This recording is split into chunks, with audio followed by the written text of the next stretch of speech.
जय गुरु जी। शिव पुराण के श्रवण की विधि तथा श्रोताओं के पालन करने योग्य नियमों का वर्णन। शौनक जी कहते हैं, महाप्राज्ञ व्यास शिष्य सूची, आपको नमस्कार है। आप धन्य हैं, शिव भक्तों में श्रेष्ठ हैं। आपके महान गुण वर्णन करने योग्य हैं।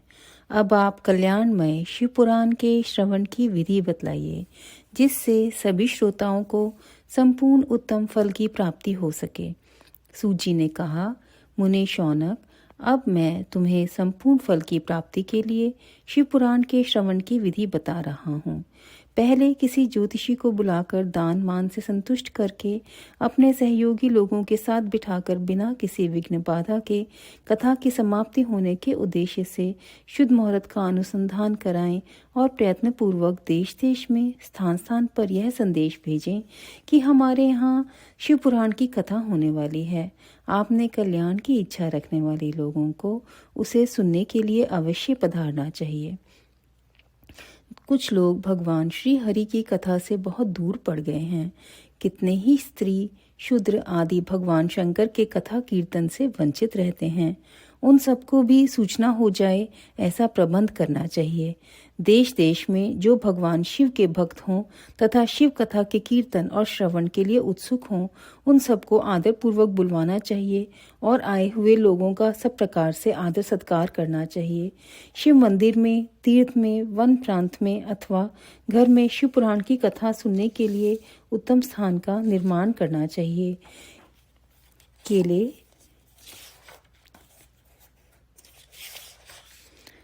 खंभों से सुशोभित एक ऊंचा कथा मंडप तैयार कराएं। उसे सब और फल पुष्प आदि से तथा सुंदर चंदोवे से अलंकृत करें और चारों ओर ध्वजा पातका लगाकर तरह तरह के सामानों से सजाकर सुंदर शोभा संपन्न बना दें। भगवान शिव के प्रति सब प्रकार से उत्तम भक्ति करनी चाहिए। वही सब तरह से आनंद का विधान करने वाली है।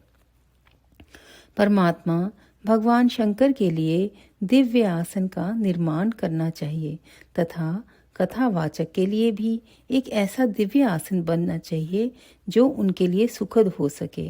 मुने, नियम पूर्वक कथा सुनने वाले श्रोताओं के लिए भी यथा योग्य सुंदर स्थानों की व्यवस्था करनी चाहिए। अन्य लोगों के लिए साधारण स्थान ही रखने चाहिए। जिसके मुख से निकली हुई वाणी देहधारियों के लिए कामधेनु के समान अभिष्ट फल देने वाली होती है, उस पुराण वेता विद्वान वक्ता के प्रति तुच्छ बुद्धि कभी नहीं रखनी चाहिए। संसार में जन्म तथा गुणों के कारण बहुत से गुरु होते हैं, परंतु उन सब में पुराणों का ज्ञाता विद्वान ही परम गुरु माना गया है। पुराण वेता पवित्र, दक्ष, शांत, ईर्ष्या पर विजय पाने वाला, साधु और दयालु होना चाहिए। ऐसा प्रवचन कुशल विद्वान इस पुण्यमयी कथा को कहें। सूर्योदय से आरंभ करके 3:30 पहर तक उत्तम बुद्धि वाले विद्वान पुरुष को शिव पुराण की कथा सम्यक रीति से बांचनी चाहिए। मध्याह्न काल में 2 घड़ी तक कथा बंद रखनी चाहिए, जिससे कथा कीर्तन से अवकाश पाकर लोग मलमूत्र का त्याग कर सकें। कथा प्रारंभ के दिन से एक दिन पहले व्रत ग्रहण करने के लिए वक्ता को शौर करा लेना चाहिए। जिन दिनों कथा हो रही हो उन दिनों प्रयत्न पूर्वक प्रातःकाल का सारा नित्य कर्म संक्षेप से ही कर लेना चाहिए। वक्ता के पास उसकी सहायता के लिए एक दूसरा वैसा ही विद्वान स्थापित करना चाहिए। वह भी सब प्रकार के संशयों को निवृत्त करने में समर्थ और लोगों को समझाने में कुशल हो। कथा में आने वाले विघ्नों की निवृत्ति के लिए गणेश जी का पूजन करें। कथा के स्वामी भगवान शिव की तथा विशेषतः शिव पुराण की पुस्तक की भक्ति भाव से पूजा करें। तत्पश्चात उत्तम बुद्धि वाला श्रोता तन मन से शुद्ध एवं प्रसन्नचित हो आदर पूर्वक शिव पुराण की कथा सुने।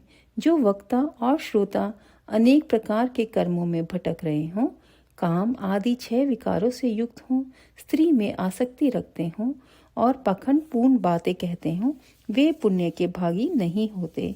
जो लौकिक चिंता तथा धन, ग्रह एवं पुत्र आदि की चिंता को छोड़कर कथा में मन लगाए रहते हैं, उन शुद्ध बुद्धि पुरुषों को उत्तम फल की प्राप्ति होती है।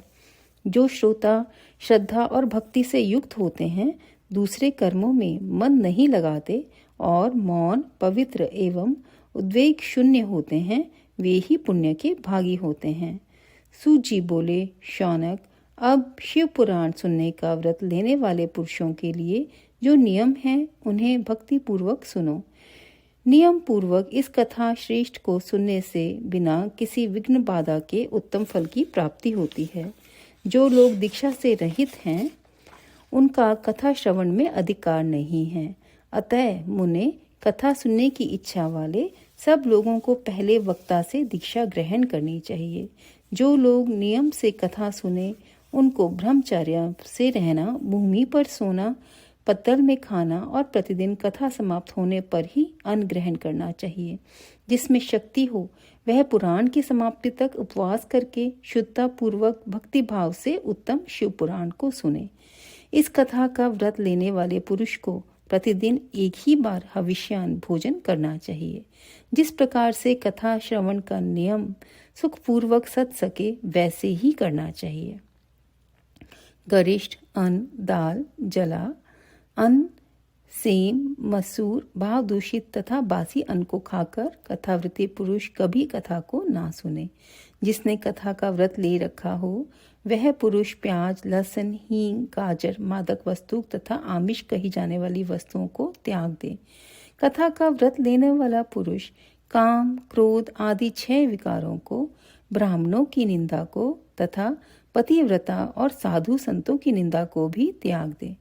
कथाव्रती पुरुष प्रतिदिन सत्य, शौच, दया, मौन, सरलता, विनय तथा हार्दिक उदारता, इन सद्गुणों को सदा अपनाए रहे। श्रोता निष्काम हो या सकाम, वह नियम पूर्वक कथा सुने।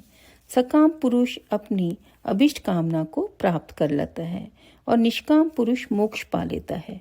दरिद्र, क्षय का रोगी, पापी, भाग्यहीन तथा संतान रहित पुरुष भी इस उत्तम कथा को सुने। काक वंद्या आदि जो 7 प्रकार की दुष्टा स्त्रियां हैं वे तथा जिनका गर्भ गिर जाता हो वह सभी इन शिव पुराण की उत्तम कथा सुने। मुने, स्त्री हो या पुरुष, सबको यत्न पूर्वक विधि विधान से शिव पुराण की यह उत्तम कथा सुननी चाहिए। महर्षि, इस तरह शिव पुराण की कथा के पाठ एवं श्रवण संबंधी यज्ञोत्सव की समाप्ति होने पर श्रोताओं को भक्ति एवं प्रयत्न पूर्वक भगवान शिव की पूजा की भांति पुराण पुस्तक की भी पूजा करनी चाहिए। तदंतर विधि पूर्वक वक्ता का भी पूजन करना आवश्यक है। पुस्तक को आच्छादित करने के लिए नवीन एवं सुंदर बस्ता बनाएं और उसे बांधने के लिए दृढ़ एवं दिव्य डोरी लगावें। फिर उसका विधिवत पूजन करें।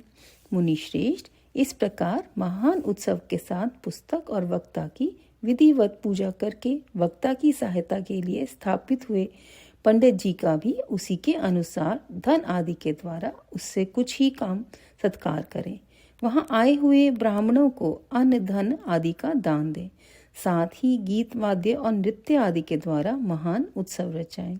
मुने, यदि श्रोता विरक्त हो तो उसके लिए कथा समाप्ति के दिन विशेष रूप से उस गीता का पाठ करना चाहिए जिसे श्री रामचंद्र जी के प्रति भगवान शिव ने कहा था।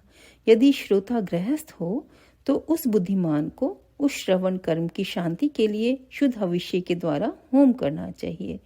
मुने, रुद्र संहिता के प्रत्येक श्लोक द्वारा होम करना उचित है अथवा गायत्री मंत्र से होम करना चाहिए, क्योंकि वास्तव में यह पुराण गायत्रीमय ही है। अथवा शिव पंचाक्षर मूल मंत्र से हवन करना उचित है। होम करने की शक्ति ना हो तो विद्वान पुरुष यथाशक्ति हवनीय हविष्य का ब्राह्मण को दान करे। न्यून अतिरिक्त रूप दोष की शांति के लिए भक्ति पूर्वक शिव सहस्त्र नाम का पाठ अथवा श्रवण करें। इससे सब कुछ सफल होता है, इसमें संशय नहीं है, क्योंकि तीनों लोकों में उससे बढ़कर कोई वस्तु नहीं है। कथा श्रवण संबंधी व्रत की पूर्णता की सिद्धि के लिए 11 ब्राह्मणों को मधु मिश्रित खीर भोजन कराएं और उन्हें दक्षिणा दें। मुने, यदि शक्ति हो तो 3 तोले सोने का एक सुंदर सिंहासन बनवाएं और उस पर उत्तम अक्षरों में लिखी अथवा लिखाई हुई शिव पुराण की पोथी विधि पूर्वक स्थापित करें। तत्पश्चात पुरुष उसकी आवाहन आदि विविध उपचारों से पूजा करके दक्षिणा चढ़ाएं। फिर जितेंद्रिय आचार्य का वस्त्र, आभूषण एवं गंध आदि से पूजन करके दक्षिणा सहित वह पुस्तक उनको अर्पित कर दें। उत्तम बुद्धि वाला श्रोता इस प्रकार भगवान शिव के संतोष के लिए पुस्तक का दान करे। शौनक, इस पुराण के उस दान के प्रभाव से भगवान शिव का अनुग्रह पाकर पुरुष भव बंधन से मुक्त हो जाता है। इस तरह विधि विधान का पालन करने पर श्री संपन्न शिव पुराण संपूर्ण फल को देने वाला तथा भोग और मोक्ष का दाता होता है। मुने, शिव पुराण का वह सारा महात्म्य जो संपूर्ण अभीष्ट को देने वाला है, मैंने तुम्हें कह सुनाया। अब और क्या सुनना चाहते हो? श्रीमान, शिव पुराण समस्त पुराणों के भाल का तिलक माना गया है। वह भगवान शिव को अत्यंत प्रिय, रमणीय तथा भव रोग का निवारण करने वाला है। जो सदा भगवान शिव का ध्यान करते हैं, जिनकी वाणी शिव के गुणों की स्तुति करती है और जिनके दोनों कान उनकी कथा सुनते हैं, इस जीव जगत में उन्हीं का जन्म लेना सफल है। वे निश्चय ही संसार सागर से पार हो जाते हैं। भिन्न भिन्न प्रकार के समस्त गुण, जिन्हें सच्चिदानंद में स्वरूप का कभी स्पर्श नहीं करते, जो अपनी महिमा से जगत के बाहर और भीतर भासमान है, तथा जो मन के बाहर और भीतर वाणी एवं मनोवृत्ति रूप में प्रकाशित होते हैं, उस अनंत आनंद घन रूप परम शिव की मैं शरण लेता हूँ। जय गुरु जी। अध्याय 6 एवं 7। ओम नमः शिवाय। शिव जी सदा सहाय। ओम नमः शिवाय। गुरु जी सदा सहाय। जय गुरु जी।